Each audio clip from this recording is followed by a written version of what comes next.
video ini dimulai, pastikan kamu sudah mengklik tombol like, subscribe, lonceng, dan share ke teman-teman.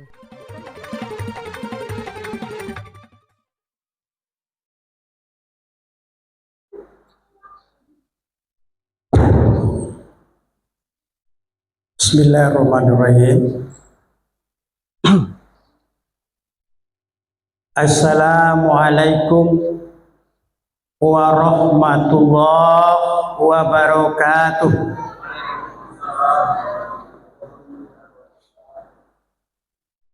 Alhamdulillah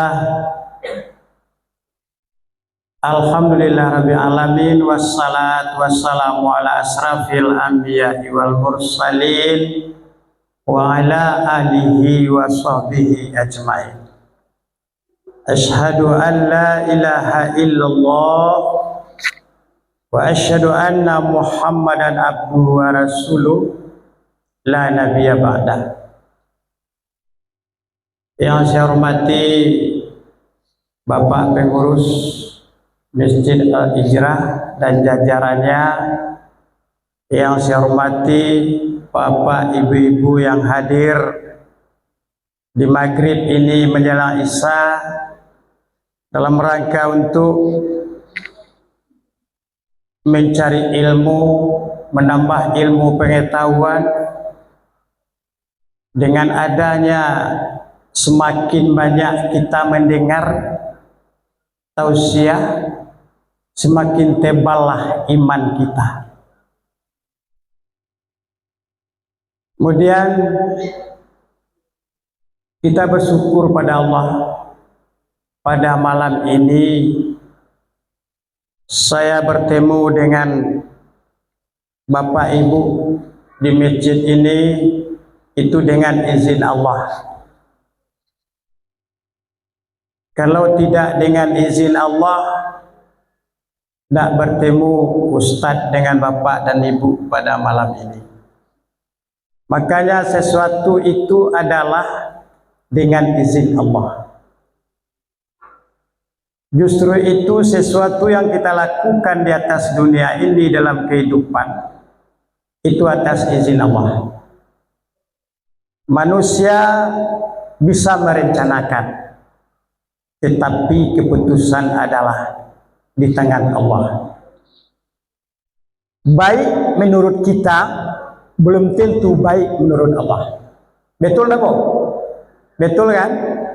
Baik menurut kita belum tentu baik menurut Allah. Tapi baik menurut Allah pasti itu baik menurut kita. Kemudian salawat salam kita berikan pada junjungan kita Nabi Muhammad sallallahu alaihi wasallam yang sudah merintis kebenaran, yaitu Islam sebagai agama kita sampai hari ini. Bapak Ibu, judul ceramah kita pada senja ini adalah yaitu zikir adalah salah satu untuk membuat jiwa merdeka dalam hidup. Di zikir itu salah satunya membuat jiwa kita merdeka atau tenang dalam kehidupan kita. Jadi apabila manusia itu kurang berzikir, berarti gak kurang tenang hidupnya. Sebab kenapa demikian Bapak Ibu? Yang dikatakan jiwa merdeka itu adalah tidak ada gangguan dalam kehidupannya. Itu yang dikatakan jiwa merdeka. Jiwa yang merdeka hakiki selama-lamanya, salah satunya adalah zikir kepada Allah. A'udzubillahi minasyaitonirrajim. Bismillahirrahmanirrahim. Allazina amanu wa tasma'innu qulubuhum bizikrillah, ala bizikrillah tatma'innul qulub. Orang-orang yang beriman dan hati mereka menjadi tentram dengan mengingat Allah. Ingatlah, hanya dengan mengingat Allah hati menjadi tentram. Jadi tidak ada yang lain, Ibu. Salah satunya zikir. Makanya orang setelah sholat dia butuh zikir. Ada enggak ibu-ibu bapak melihat orang sudah sholat tidak berzikir? Ada? Ada enggak? Ada. Banyak. Bukan ada, banyak Pak. Tidak ada berzikir gitu. Sudah sholatnya Pak Islam. Itu termasuk kita orang merugi ya Pak Ibu. Awaklah sholat kamu saji. Tidak awak sholat, indak lo berzikir, indak lo berdoa. Itu termasuk orang merugi ya Pak. Sebab apa itu? Kalau caliak kini ke orang banyak tergesa-gesa untuk ibadah. Iya enggak Bu? Iya tuh enggak? Iya tuh Pak. Antara puri cari gitu Pak. Banyak tergesa-gesa saya. Padahal tujuan awak untuk aku saji beribadah. Untuk mencari amal yang banyak, untuk beribadah, untuk kekhusyukan beribadah. Ibu yakin tak Bapak? Solat yang paling khusyuk itu, zikir yang paling khusyuk itu adalah di rumah Allah. Betul tak? Betul tak Pak? Betul. Sebab rumah Allah ini adalah suci. Di rumah Ustaz, Pak Ustaz. Di rumah awak, Pak Ustaz. Ibu yang acok kamu saji, yang sering kamu saji, buat tanya, baras ibu. Manan kusuk zikir awak, solat awak di musaji atau di rumah? Kusuk di musaji awak lagi Pak. Nah dulu pada itu lah, atau di musala kan? Kalau dulu lah orang mengeceng gini kok, ambo kusuk ambo di rumah lah, solat tu zikir kan? Pada di musaji musala tu nak do tu do. Jadi kalau kita manusia ingin kita betul-betul melaksanakan perintah Allah itu dengan ikhlas kepada Allah agar diterima oleh Allah, baik zikir, baik ibadah, baik doa, ya di rumah Allah. Ini salah satunya Bapak Ibu Ambo yang membuat jiwa kita itu bisa tenang, bisa merdeka. Salah satunya zikir. Makanya dianjurkan orang sudah sholat itu berzikir, zikirnya betul-betul berzikir, ya kan? Subhanallah, subhanallah, subhanallah. Aduh nak zikir orang capek-capek, aduh. Subhanallah, soalah. Itu nak zikir di ambo nama itu Pak. Tak kaja saya. Soalah. Indak tu doh. Nah, ada arti itu loh. Ada arti itu loh. Tapi kalau jelas yang dibaca, Subhanallah, Masuci Engkau ya Allah. Alhamdulillah. Segala puji bagi Engkau ya Allah. Allahu Akbar. Allah Maha Besar. 33 kali, 99 kali sado itu kita ucapan setiap waktu. Allah mendengar. Yang kita ucapkan Allah mendengar. Kita katakan hari ini adalah orang yang tenang hidup tu orang banyak piti, nak menyamin gitu dong. Menyamin dong Pak, Bo. Orang tenang jiwa, orang banyak piti, nak dong Pak. Hanyalah keko tenang mungkin. Kecuali nyo taat, kecuali nyo ibadahnya khusyuk, zikirnya mantap, baru tenangnya tu. Tapi kalau tidak, nak kado gitu dong. Itu omong kosong jo cerita tu nyo. Ndak cuma tanya kurang banyak piti gini yo. Kurang ibadahnya, kurang zikirnya. Kurang tahu dia kamu, ketanyalah nyo. Kok tenang jiwa kau? Ndak ada tenang. Di mana tenang jiwa manusia itu hanya melalui ibadah. Apalagi ibadahnya di rumah Allah. Itu kata kuncinya. Kini Bapak Ibu, ini tujuh balik agui kan laki wah. Orang atau kini 5 balik hari Minggu tujuh balik agui kan. Kan amo itu memperingati kemerdekaan. Kalau yang dikatakan merdeka secara lahiriah, memanglah merdeka, Pak. Secara batiniah, kita masih dijajah. Jajah, Pak. Tapi secara batiniah, Batu Ustaz, coba lihat gini. Wak lihat gini, media-media sosial. Media sosial tuh memang banyak yang bermanfaat, tapi lebih banyak yang mudaratnya. Bebo, generasi muda wak ini dijajah oleh media sosial. Sehingga tidak punya etika, tidak punya moral. Kenapa? Dijajah oleh media sosial. Pemikiran anak kita remaja hari ini bukan kepada pelajaran. Bukan kepada pelajaran apa? Tapi pemikiran anak kita adalah kepada HP yang dia miliki. Iya nak bu? Iya atau tidak? Awak nak punya anak kok? Kecuali anak tu mungkin pesantren. Tu mungkin tu. Kalau pesantren pak tu iya tu. Tak ada pakai per. Tak boleh. Iya tu. Tapi kalau selaginya tinggal Jawa,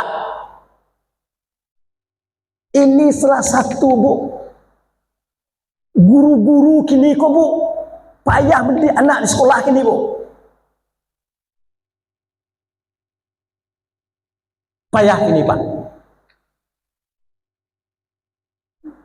Pagi jam 8 baru pak. Anak remaja kini, SMP-nya, jam 8 baru lalu di lokal tuh ambo guru SMP bu, ambo guru SMP. Oh pak, bukan main pak. Tanyanya baku lalu nak jam berapa lalu malam nak jam 1 pak, jam 2 pak pagi sekolah. Bisakah orang tua untuk mengklaim anaknya agar dia tidur jam 10, jam 9? Payah pak. Kadang nyolawan orang tua. Ini kata saya tadi bu, tantangan yang berat bagi kita sebagai orang tua terhadap anak-anak remaja kita. Nak namuah ditagah do. Lapayah payah managa, lapayah tapi nak namuah. Tidur anak jam 2 balik, tidur anak sekolah jam 1, jam 2, pagi sekolah. Tiba sekolah, mangan tua. Ikut tantangan barik bagi orang tua. Bapak ibu, kalaulah anak itu dia beribadah, berzikir kepada Allah, banyak dia beribadah, banyak dia berzikir, itu baru dia bisa meimbangi kehidupan yang bermanfaat untuk masa depannya. Maka jiwa tadi perlu nak kita tanamkan kepadanya nilai-nilai agama. Jadi manusia kalau jauh dari zikir, jauh dari nilai agama, jauh dari nak pernah mendengarkan tausiah agama, mereka itu adalah kehidupannya adalah gersang. Bapak Ibu sidang jemaah, maka ini yang perlu kita atasi. Merdeka jiwa itu, merdeka yang hakiki adalah melalui ibadah dan zikir yang khusyuk kepada Allah. Baru merdeka jiwa kita. Merdeka yang hakiki itu hati merasa bahagia, hati merasa senang, tidak ada gangguan yang lain. Pergi dia menghambakan diri kepada Allah, pergi dia ke masjid, hatinya senang. Keluar dari masjid, hatinya senang. Merdekanya tuh. Tapi kalau banyak dia gelisah daripada indah, lalu merdeka lagi. Sebab Apa yang membuat manusia hari ini, Ibu, Bapak, yang membuat manusia hari ini karena dia tidak bisa merdeka hidupnya. Yang pertama, diperbudak oleh harta. Udah harta. Dek mengambil narato kok tinggal sholatnya. Kadang-kadang lah lalainya, kadang-kadang ini lah sibuk urusan naratonyo, sibuk urusan galeh, sibuk urusan itu, sehingga lah lalai.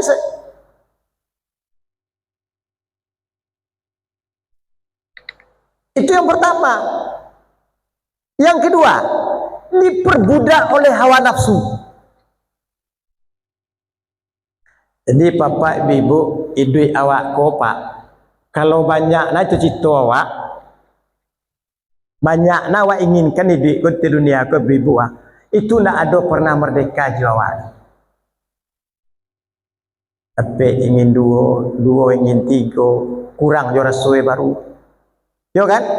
Kurang juara suwe baru. Nggak pernah dia merdeka. Karena dia diperbudak oleh hawa nafsunya. Sebab nafsu itu adalah banyak cenderung kepada kehidupan dunia. Iya nabo? Iya kan? Banyak kehidupan dunia cenderungnya. Itu nafsu.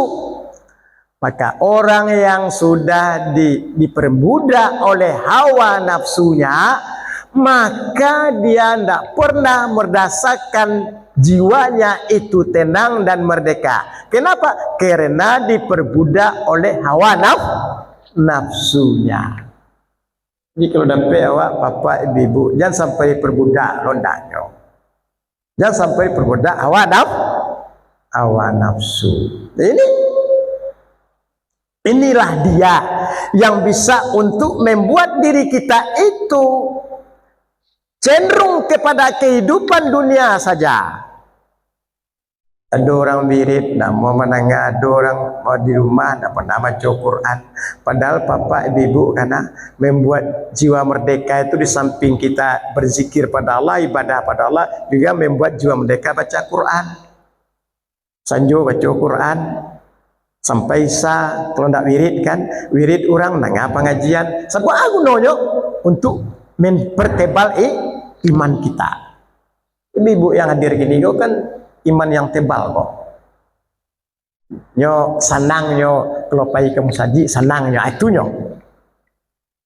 Nak pai nyo ke musaji nak repe berjamaah nyo rugi ya saudara. Yo nak bu rugi kan? Ah itu nyo.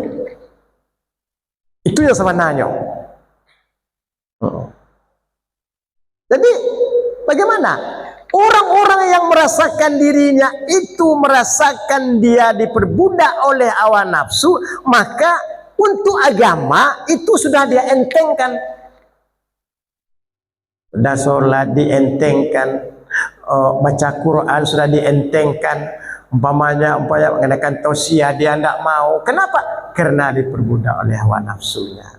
Kalau hawa nafsulah memperbudak manusia, kemerdekaan jiwanya tidak ada. Dia dijajah oleh nafsunya, jiwa nafsunya. Dijajah oleh nafsunya. Merasa kemerdekaan, dia tidak ada. Apa kata nafsunya dia turuti. Nah, ini dia. Maka yang pertama, tidak bisa jiwa manusia itu merdeka. Yang pertama tadi adalah apa Ibu? Yang pertama, tidak bisa jiwa merdeka. Yang pertama,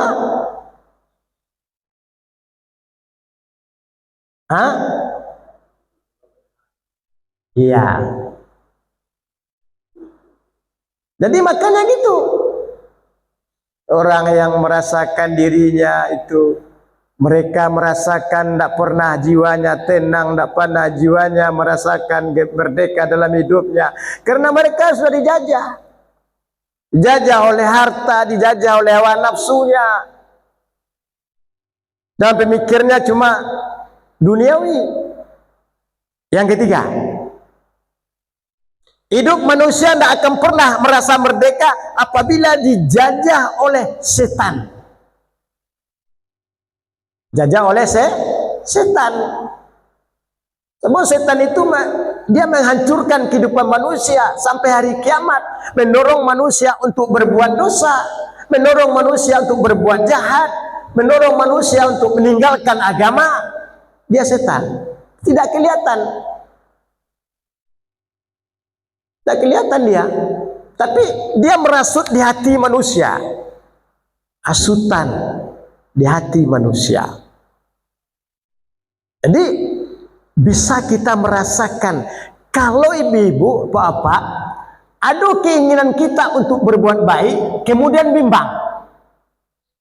Agak setan, jangan pai lolai, mengalupai, bisikan yang dalam hati dia, jangan pai lolai.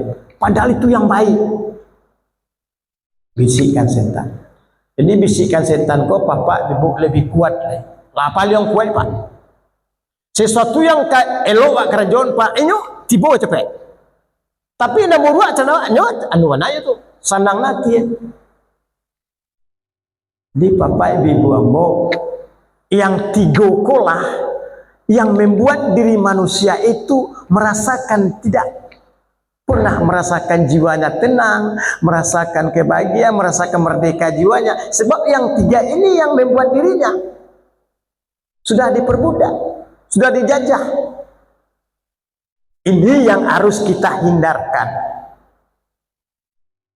Kalau ini sudah kita hindarkan, tidak bisa dijajah oleh harta, tidak bisa dijajah oleh setan, tidak dijajah oleh hawa nafsu. Maka ini yang dikatakan dengan adalah menimbulkan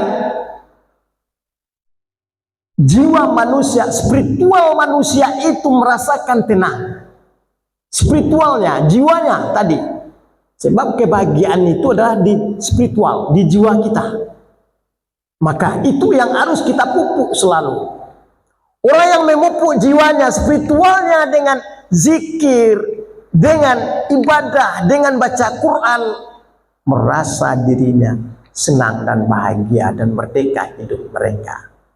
Kalau mereka tidak dijajah oleh harta, nafsu, setan tadi, dia terhindar dari jajahan yang tiga tadi.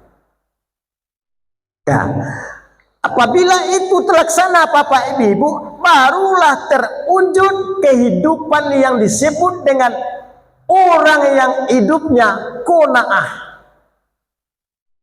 Tidak dijajah, tidak bisa dijajah oleh harta, tidak bisa dijajah oleh hawa nafsu, tidak dijajah oleh setan. Dia peduli dengan dirinya, maka muncullah disebut dengan kehidupan yang qanaah. Kehidupan yang qanaah itu adalah kehidupan yang stabil dan kehidupan yang menerima apa yang sudah diberikan oleh Allah. Dia menerima, dia tidak pernah keluh kesah. Dia tidak pernah merasakan kekurangan. Dia qanaah terima oleh Allah, dia bersyukur. Apa yang diberikan oleh Allah, dia bersyukur. Hidup orang qanaah. Ya kan? Jadi meraih kehidupan qanaah itu perlu perjuangan bagi kita. Orang mengatakan bahwasanya hidup qanaah itu ada yang mengatakan adalah apa yang diberikan Allah, dia bersyukur. Dapat satu, alhamdulillah, saya dapat satu sudah. Dapat rumah, alhamdulillah, saya sudah punya rumah. Ada saya punya motor, alhamdulillah. Saya lihat tetangga tidak ada punya motor, Pak. Saya sudah punya mobil, alhamdulillah, Pak. Udah beri oleh Allah. Syukur saja dia. Hidupnya qanaah. Tidak banyak tuntutan. Kau dapat ambo itu lancala. Kau dapat ambo cek lain rumah. Kau dapat kau dapat banyak itu ibu. Itu orang yang menginginkan kehidupan dunia dengan hawa nafsunya. Kau dapat itu yuan senang banati, kau dapat itu yang membuat dirinya gelisah. Itu yang membuat dirinya sengsara, membuat jiwanya tidak pernah tenang, membuat jiwanya gelisah selalu. Kenapa? karena mendapat, tidak mau puas dengan apa yang sudah Allah berikan. Ini yang harus kita perjuangkan dalam hidup kita, bahwasanya jangan hidup kita sampai dijajah oleh yang tiga macam tadi. Bapak Ibu sidang jemaah yang berbahagia, menghambakan diri kepada Allah, itulah yang dikatakan orang yang betul-betul taat kepada Allah. Kalaulah taat kepada Allah, Bapak Ibu, itu salah satunya bahwasanya Allah menjamin kehidupannya dengan baik. Wa may yattaqillahu yaj'al lahu makhrajan wa yarzuquhu haitsu la yahtasibu, kata Allah. Siapa-siapa yang taat kepadaku, kuberikan jalan yang untuk hidupnya. Siapa-siapa yang taat kepadaku, kuberikan jalan keluar untuk hidupnya. Yarzuqu haitsu la yahtasibu, kuberikan rezeki yang tidak sangka-sangka, kata Allah. Di Bapak Ibu, taatlah kepada Allah.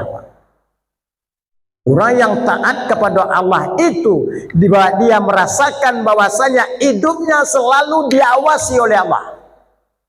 Konyo karajoan teringe Allah, batu itu indah.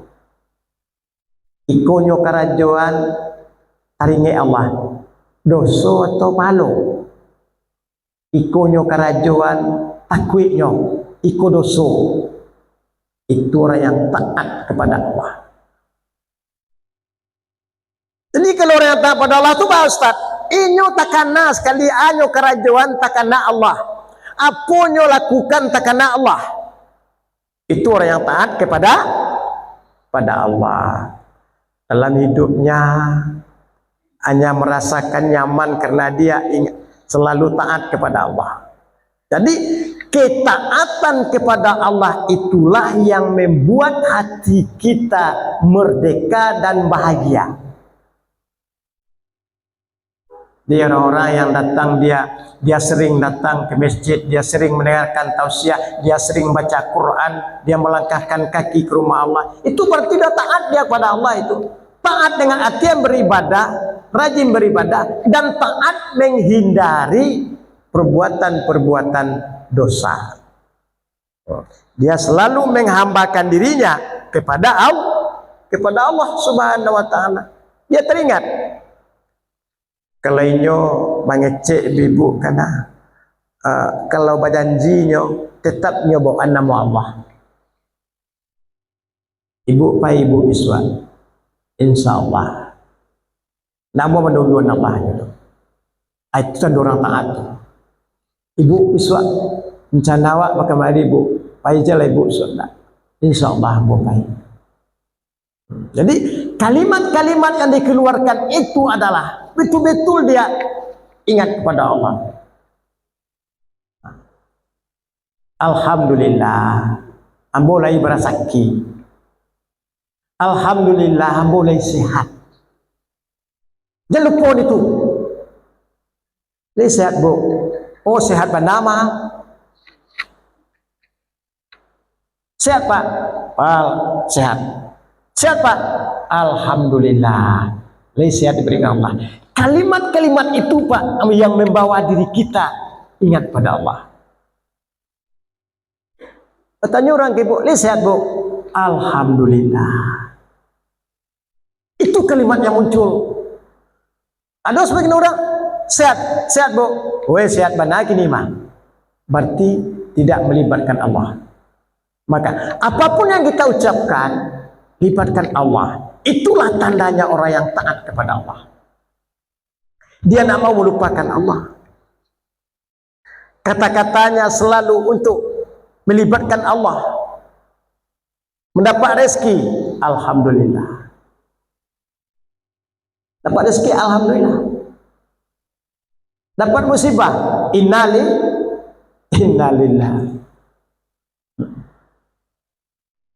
Ada orang kagetnya, ada ucapan bu, kaget. Astagfirullah.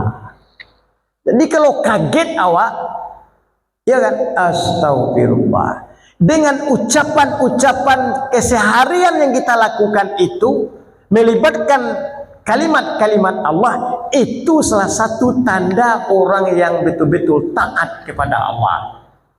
Baik dari segi ibadahnya, baik dari segi ucapannya sehari-hari dengan bergaul dengan masyarakat.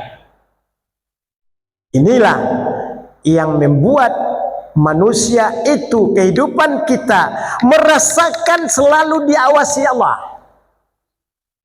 Diawasi Allah. Dia tidak pernah merasa dirinya tidak diawasi Allah.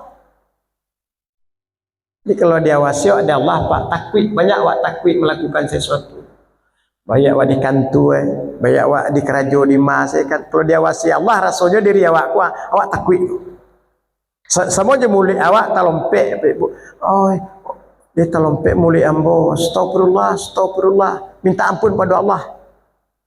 Talompek mulut ke kawan, ke orang lain, astagfirullah, astagfirullah.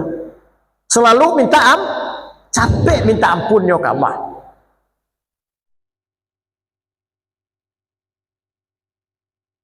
Ketenangan, kebahagiaan jiwa seseorang manusia itu apabila Allah kita libatkan, apabila ibadah dengan kekusukan, apabila zikir dengan betul kita lakukan, maka itulah yang mencerminkan untuk kehidupan kita dalam kehidupan sehari-hari.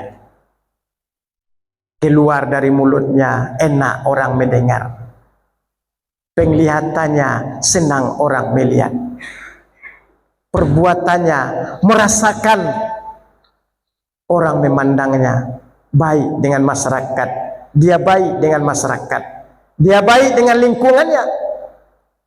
Kenapa? Karena dia adalah orang yang taat kepada Allah. Bapak Ibu sidang jemaah yang berbahagia, ini yang perlu kita pupuk dalam jiwa kita. Kalau kita tidak selalu memupuknya, maka dia akan menjadikan jiwa yang subur tadi bisa menjadi gersang. Jadi kalau gersang jiwa itu, Bapak Ibu itu tidak boleh tuh mah. Menceliak orang salah aja kasadoai. Iya dah bu. Nah, celiak orang tuh salah saya. Celiak itu salah saya sadonyo. Jiwa itu lagi sang. Ayo orang barale ancak baju orang salah juga. Orang pakai mobil pai salah juga. Rumah orang dapat tingke salah juga. Karena jiwanya sudah gersang. Kenapa? Karena dia sudah jauh dari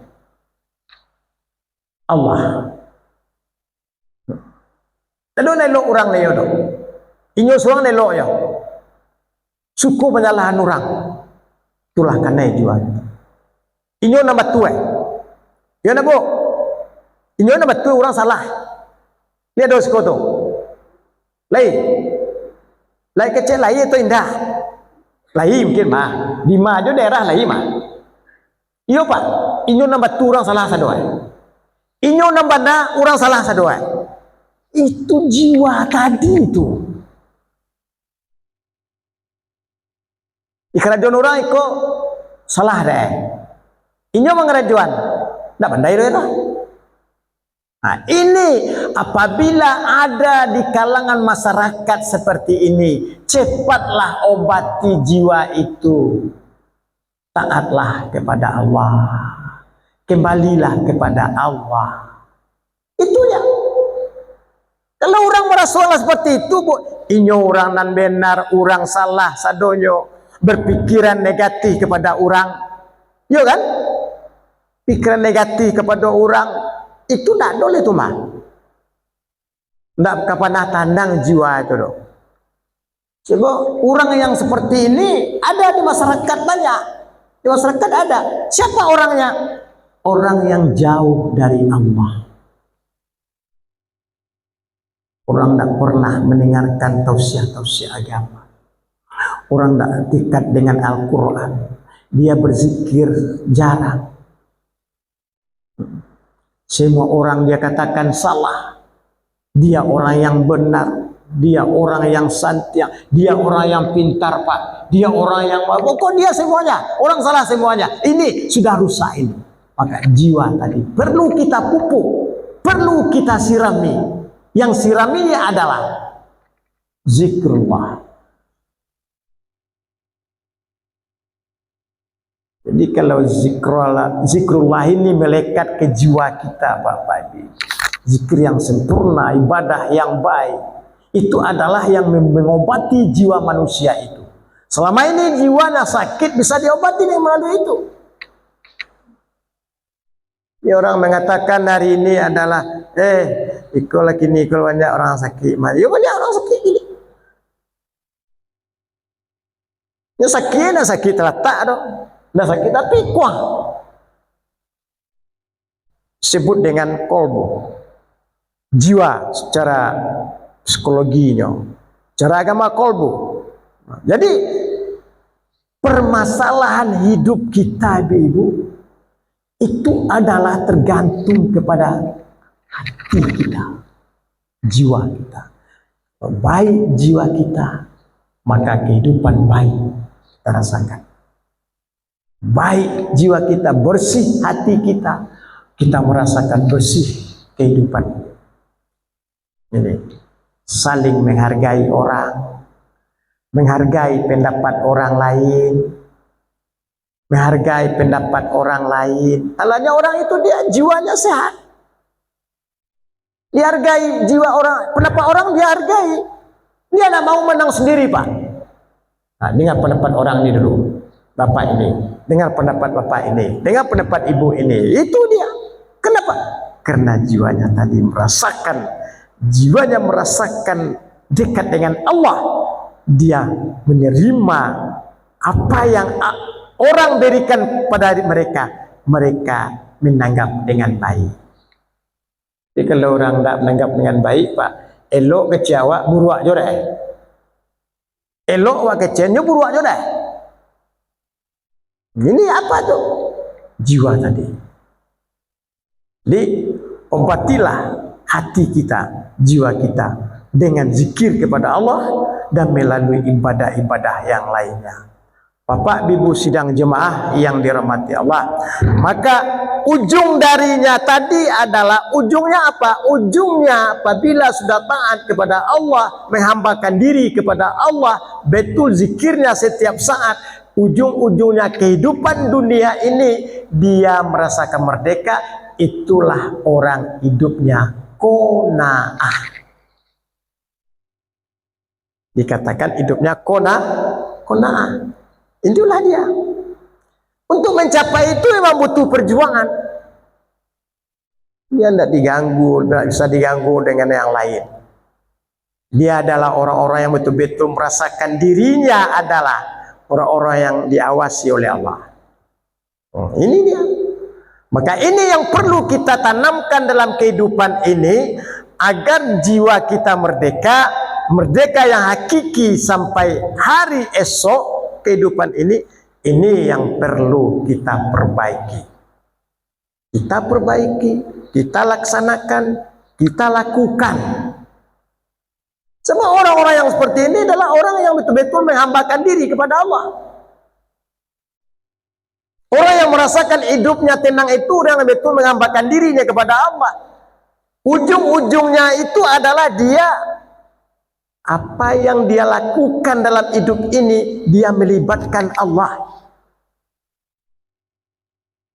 Dia libatkan Allah. Dia tidak mau meninggalkan Allah. Apa yang dia lakukan, pekerjaan apapun dia lakukan, apa yang dia laksanakan dalam hidup ini, libatkan Allah.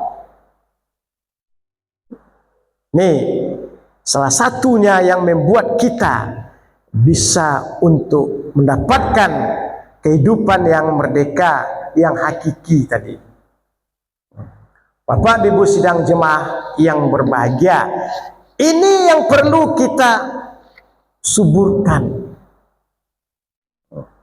Manusia hari ini Bapak Ibu banyak cenderungnya kepada kehidupan dunia dibanding akhirat. Kalau dipersenkan hari ini Bapak Ibu kehidupan dunia ini, orang yang melakukannya mungkin sekitar 60% lah. Zaman sekarang sibuk urusan dunia, sibuk mencari harta, sibuk mencari jabatan, sibuk, ya kan? Padahal itu adalah, kata Allah, ini kesenangan sementara. Ini kesenangan sementara saja. Tidak ada kesenangan yang hakiki. Maka hidup kita ini harus mencapai kesenangan yang hakiki, kebahagiaan yang hakiki, kemerdekaan yang hakiki, dengan adanya kita menghambakan diri kita kepada Allah setiap saat. Sebab orang yang dekat dengan Allah itu dia jauh dari kesombongan. Ya, orang yang taat, orang yang dekat dengan Allah katanya dia jauh dari kesombongan. Tapi kau masih sombong jadi nyolai, itu tidak dekat dengan Allah gitu dong. Cuma kewajiban sih yang lakukan. Tidak ada buah ibadahnya. Dan dia tidak ada sombong. Dia menghargai orang lain. Dia saling menghargai. Itu tanda ibadahnya itu yang khusyuk. Terima oleh Allah. Nah, ini menyuburkan jiwa kita itu perlu kita rangsangan-rangsangan yang untuk membuat diri kita rendah hati. Bati awak karandah hidiko. Ya kan? Apabila kita manusia kok tinggi hati awak, Allah merendahan. Kan? Ada sifat kesombongan dalam hidupnya. Dia tidak menghargai orang lain, dia yang benar, dia yang pintar tadi itu. Dia yang betul, dia yang pintar, dia yang salah, dia yang tidak pernah salah, dia betul selamanya. Itu kata-katanya kata yang sombong. Maka ibadah tadi itulah yang dia redok. Dengan ibadah yang baik, dengan zikir yang baik, dengan ketaatan kepada Allah, dia merasakan rendah hati, rendah jiwanya, rendah dia dalam kehidupannya. Dia mencapai, apabila itu sudah dia tercapai terhadap dirinya, itulah dikatakan manusia yang merdeka, yang hakiki merdeka selama-lamanya. Itu capaiannya. Ya. Terhindar dari kesombongan, terhindar dari kedengkian, terhindar dari fitnah, terhindar dari ujud, terhindar dari sakwasangka, terhindar dari sifatnya itu, terhindar dari menyangka dirinya yang benar, orang yang salah. Itu tandanya apa? Tandanya dia sudah tertanam dalam jiwanya, terhindar dari hal-hal yang demikian tadi. Sebab itu dibenci oleh Allah. Orang yang menghambakan diri betul kepada Allah, taat kepada Allah, terhindar dari hal yang demikian. Baik, inilah Bapak Ibu kajian kita, yaitu mencapai jiwa yang merdeka hakiki selama-lamanya melalui ibadah yang khusyuk, zikir yang sempurna. Dikatakan mereka itu taat kepada Allah. Demikian saja, banyak maaf karena waktu kita sudah habis. Wabillahi taufik wal hidayah. Wassalamualaikum warahmatullahi wabarakatuh.